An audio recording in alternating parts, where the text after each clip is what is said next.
So, as always, we begin by acknowledging the original stewards of the various lands that we are on. We also acknowledge our ancestors.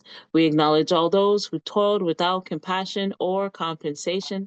We acknowledge all the elders and community stalwarts whose shoulders we stand on as we build, share, learn together for our collective liberation and sovereignty. So, if you can please do us the honors by introducing yourself to our listeners and viewers and tell us about your amazing work. Well, my name is Jessina Mureseanu. I am an international business coach.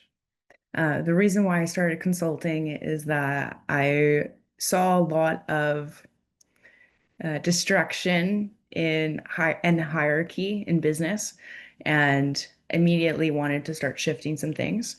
So I coach my clients not just on business and scaling, franchising, exiting, and so on, but also that spiritual side, which is their emotions, their physical health, and their mental health. And so I always play a role in guiding uh, my clients to their own success, not just materially, but emotionally and physically and spiritually. And I usually work with clients that are doing 20 million to 1 billion mark. And depending on where they're at, what their needs are, there's a lot of correlation between those in power and that they also need healing. There's a form of trauma that happens, and that's why they reach those higher levels of success. And so, my biggest thing, and seeing that too, as a successful younger woman, I was able to build that bridge between spirituality and business, which would be spirit and matter. And my biggest thing was working with the 20% and then allowing the teachings and the knowledge and the wisdom to trickle down to the rest, to the mass. And through that, I was able to see so much beauty in helping these entrepreneurs scale, and not just watching them, helping them scale and multiply their businesses and so on, but to help them come to those realizations and that inner peace and that freedom internally first. And then it was externally. And I think a lot of the time too, when I work with businesses, depending on where they're at, revenue wise, I always look at too is who are they? What is their spirit? What is their makeup? Their trauma? What are their past, limiting beliefs? Because everything was created in early development and programming. And so I always look at too is, well, if we can reprogram that model, which was reprogramming your past self, then you're able to recreate a new self and a new identity and a new version of what you want to create. And so a lot of the time now, when I work with entrepreneurs, it's a lot of legacy. What do you want to pass down? Where do you want to really help?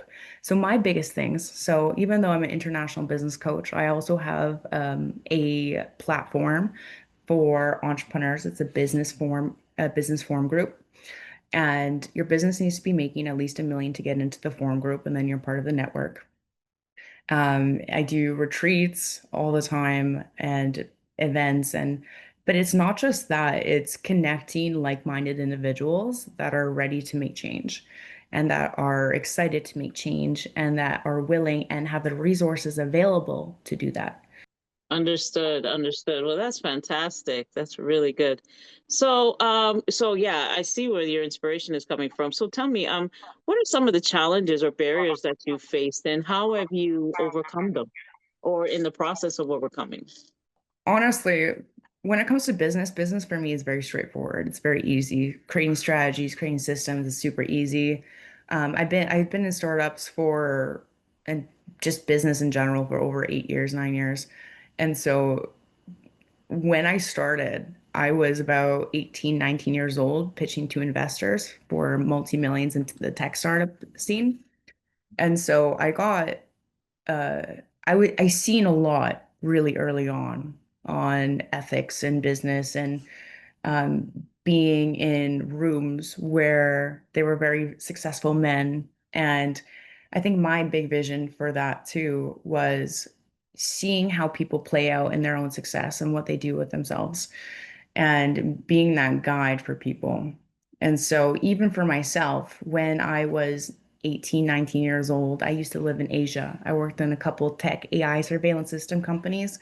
I also worked in finance and blockchain, but I was able to see the dark side very quickly in business, through movie producers, through banking and bankers, a lot. And I think being exposed to that so early on made me very strong and independent, especially as a woman being in business. My biggest thing too is to help fight against human trafficking and slavery. That was a big thing that was a root cause for me. And my change was when I was younger, I had some stuff happen and I wanted to create a society and a network that I was able to help people. So it was essentially gaining very professional, elite entrepreneurs into the network. And how do we make that change? How do we make those pivots? And when it touches your soul and you've experienced certain things, that's going to be your main drive. I have a tattoo on my wrist here. It says pain becomes purpose. And I always lead with that. And so even creating a nonprofit to fight against human trafficking, that was a big thing that I'm working on right now. And when it comes to that, I mean, it wasn't an issue with business and creating and building that. That was never an issue, but the getting emotional about it and knowing those triggers come up. And when you're working on something that is for your soul and for the people, those are the things that, you get sometimes when I'm doing a keynote speech and, I channel something in and it hits my heart and, everyone's crying and I'm crying and, we move through that. Because you're able to touch people's souls and not just their business, but I truly believe, when I had my near-death experience, I was hit by a truck and I should have died.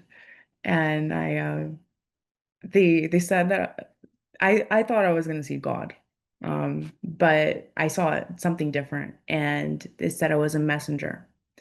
And so I believe in spirit, and I believe in consciousness, and like you said, ancestors. And my biggest thing was like, how do I be that selfless leader? How do I sacrifice myself for the greater good? How do I create companies and organizations and nonprofits that are able to give back? And so I think having certain things happen to me when I was younger catapulted me to this level where I'm able to give back, where I'm able to, even though I'm a little bit younger, I'm able to see things differently, and that gives me the advantage.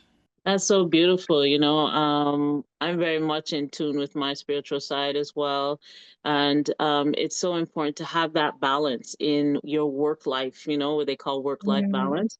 It's so important. It's so important for your physical as well as your emotional, your spiritual.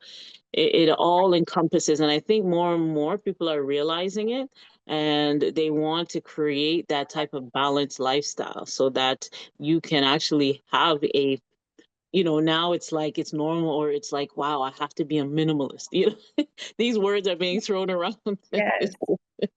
We've been doing it for centuries. So it's just nice to see that revolve back around once they realize to bring in more of wherever you get your spiritual comfort from. It helps to bring that balance. So that's beautiful. That's beautiful. And I'm so sorry about what happened to you, but I'm so also grateful that you did have a spirit guide to guide you back here so you can help the many. So Of that's course. good. Thank you very much. You're welcome. So tell me, like, is there anything new that you want to amplify for us at this time? Anything you're working on? Yeah, so I'm creating the society. Like I said, the society, your company has to be making revenue-wise at least 1 million to get into the network. This is essentially a platform with, thought leaders, visionaries, people that want to create impact.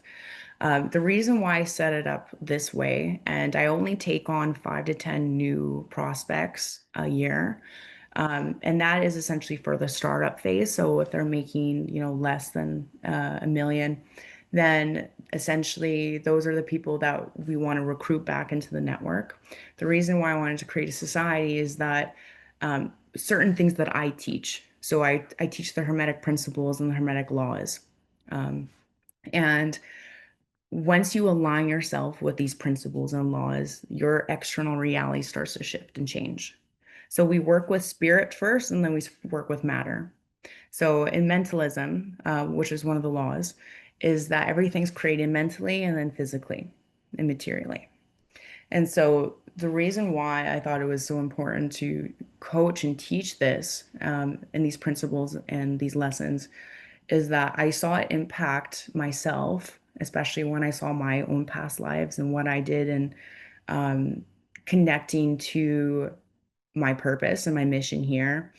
I was able to download certain information and wisdom that I knew that I needed to connect, I needed to create a network, nonprofit to help fight against human trafficking and slavery.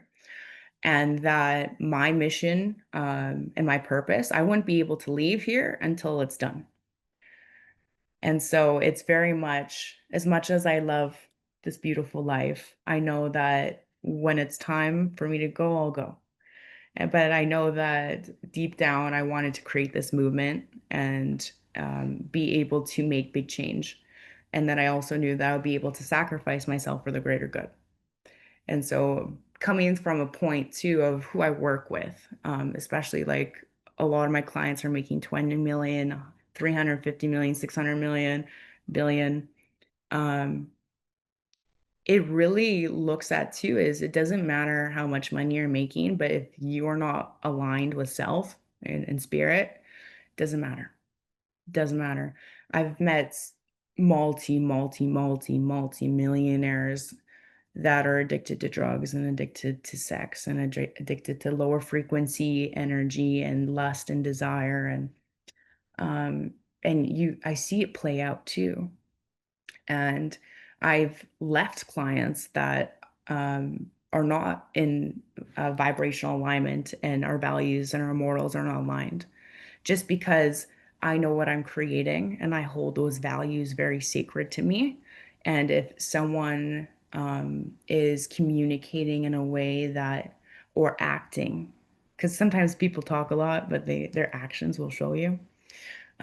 So when I see their actions and there's no congruency with what their words are saying, then I peacefully let them go because the more I connect with self and mission and purpose and being able to help those, like it's transformative work.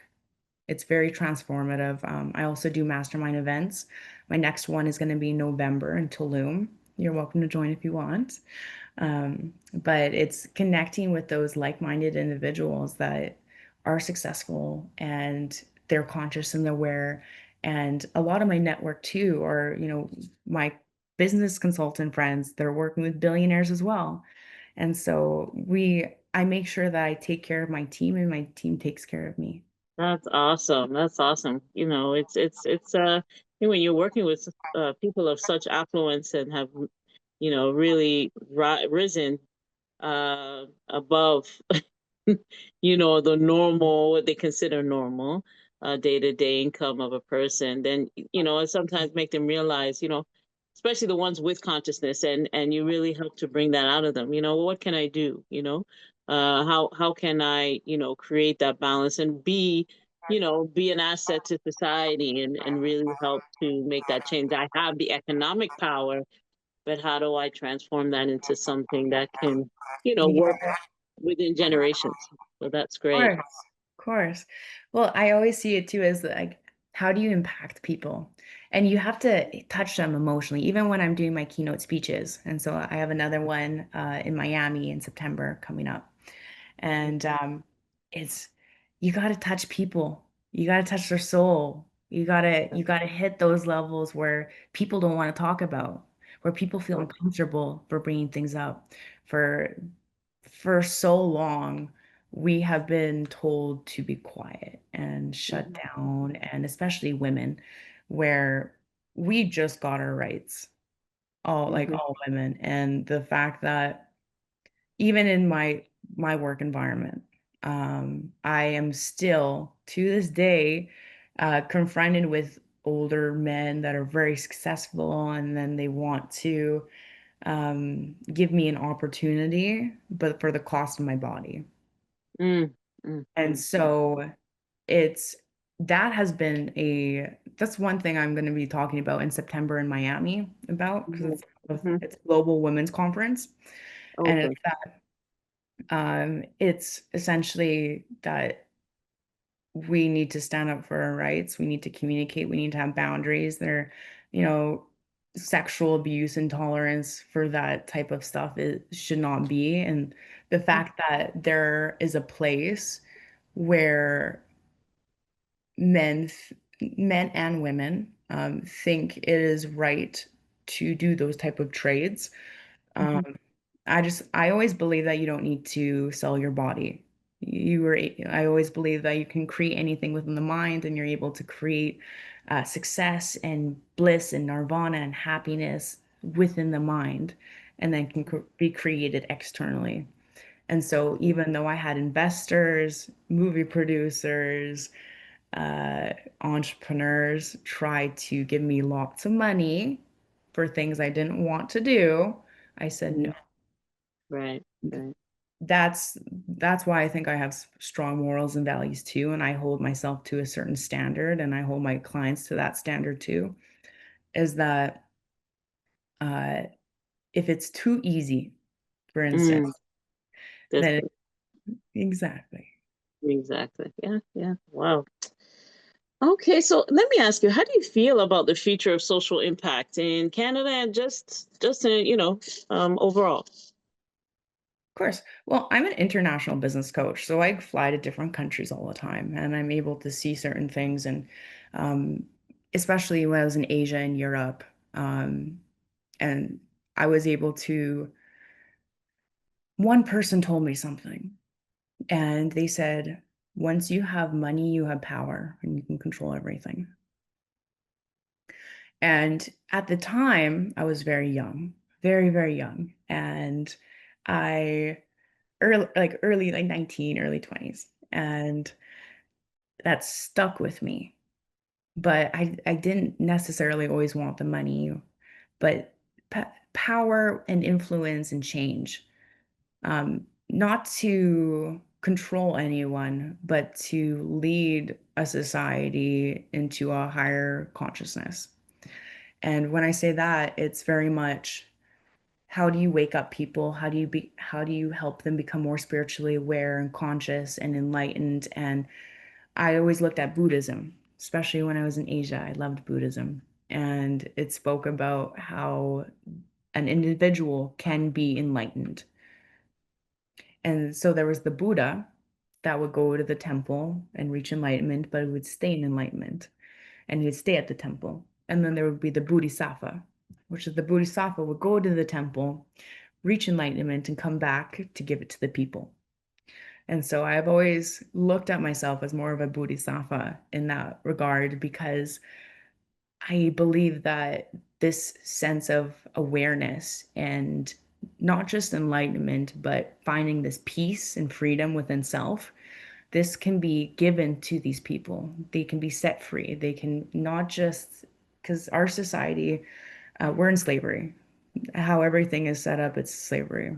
Um, and w- hence why I do what I do.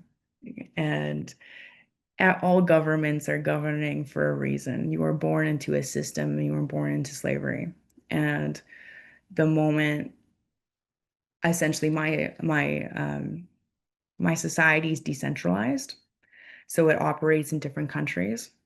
And I did this because I wanted people to become free.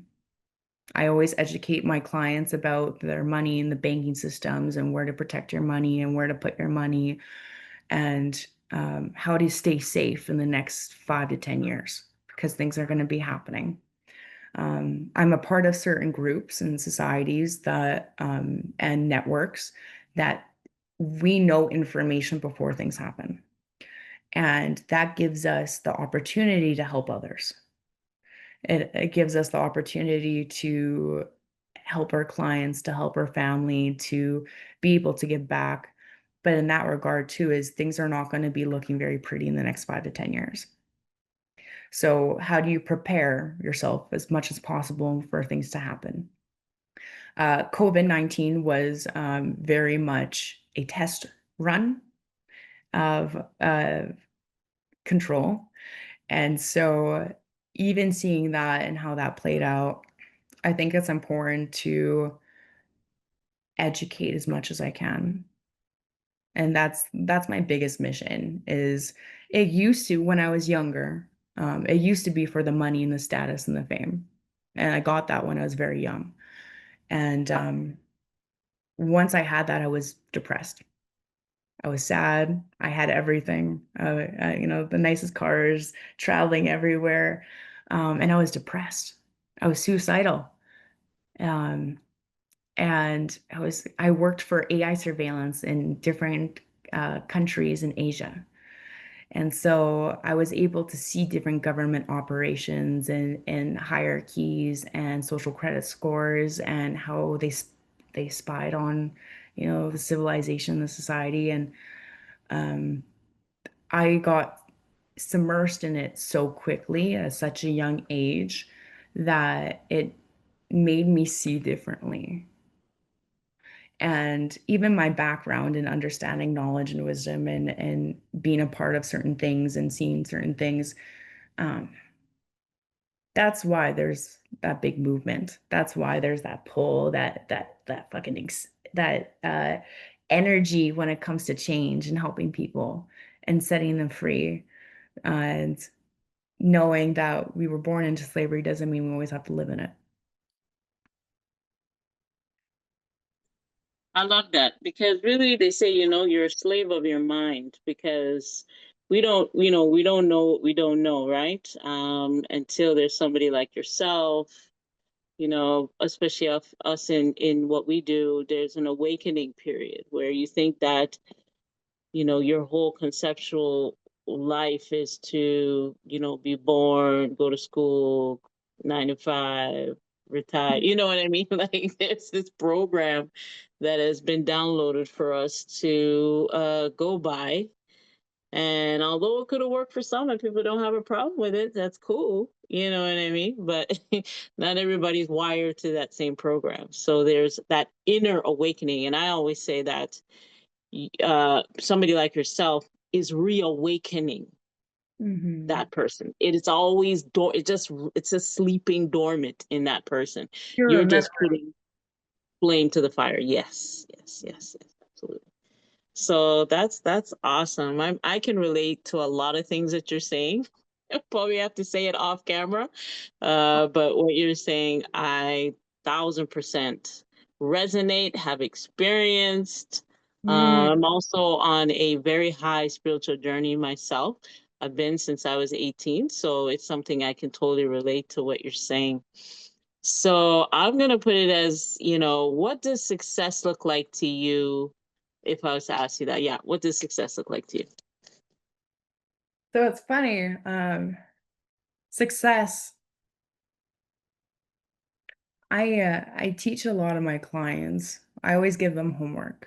I'm the type of coach that gives my clients homework and books to read, and we do assessments and courses. And because I believe that success is just the development of growth to find peace and understanding, to have freedom and unconditional love just for self and for others, and to wake up to your godhood. And I think that's important because success to me is how do you enlighten yourself and help others succeed and enlighten themselves. So it's that I used to always look at numbers and I would always scale so quickly in my own businesses and other people's businesses. That was never the issue. But it was how do you liberate people? How are you able to give back? How are you able to touch people? How are you able to transform their lives? And through that process of helping people heal, I was healing myself, and that gratitude. And honestly, like, your values are your pillars. And that's how you're going to operate your companies, or it's going to how you operate your life, your personal life, your family life. And success to me is just being able to love people. It used to be all the money and the status and the fame and the recognition and but that's not it. And for me, it's being able to help enlighten people and love. Yeah, that's it. Like again, we're getting into that type of minimalist, that simplicity, that really when you blow all the fluff away, see that it's just really working with you know, it is a need on this realm. The house, the this, the that, all the external factors, to kind of make your physical reality comfortable. But at the end of the day, we know how we came in this world naked and cold. And Hey, buddy, unfortunately, yeah, you're like this little baby, but you're also gonna die. You can't bring your house and cars with you when you pass. that's the point. That's the point. So, but I love it. I would love to just sit in and listen to how you speak to them, and then let that get that light bulb Oh, on. is the it's the best feeling because their eyes are like Right, they just light up. That's my success is helping people right, get fulfilled and be liberated and have those like that's eye-opening moments. That's yes, why I do it. right, right. That's so beautiful. Well, my goodness, just this has been so inspirational. I love it. I'm resonating with so much of what you're saying. So, my last question for you is just your closing thoughts and your calls to actions at this time. Be the change you wish to see in the world. You need to lead by example. Because just by leading by example, people see your frequency and energy and they'll already start shifting. I'm very grateful for all opportunities that come on my way. And even though sometimes I don't take those opportunities, I'm very grateful for them. And it's important to always show gratitude and respect and kindness to all those that are on the same path. And I've always seen how we're all one and we're all connected. And when we lead with connection and oneness, we're going to be able to help change the world. I think a lot of the time we're alienated, segregated. Um, we're pushed in different countries, racial, like sex, everything. Uh, we're all one. And it's important that even when I speak to anyone and meet with beautiful people like yourself, that there's always going to be that connection to oneness. And even being a white female, I've experienced racism in different countries, and to see it and feel it and it sucks. And I don't believe in what certain people and organizations and societies have done over centuries, and I don't agree with it. I got shivers. I really don't, and it frustrates me how people can segregate and hurt and do things. Yeah, so my that's my biggest mission, and I think the last thing that I want to take away is that for centuries there has been injustice, and this decade, um, to lifetime, for at least for myself, I'm going to make a change. Good for you. We appreciate you so much. And it's amazing because like I don't really speak to a lot of people that really reach out to these millionaire billionaires out there because they're the ones that are influencing and have the money to do the marketing to Mhm. keep this facade going. You know what I mean? How about pulling in marketing for a real life? So for the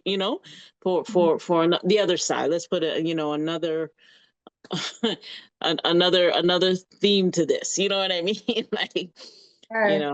if you see what I'm going with this. Yeah, it can get really deep, but it's a conditioning that needs to be dissolved so that we can move on, you know what I mean? So it's a real awakening. So we thank you so much for putting in that work.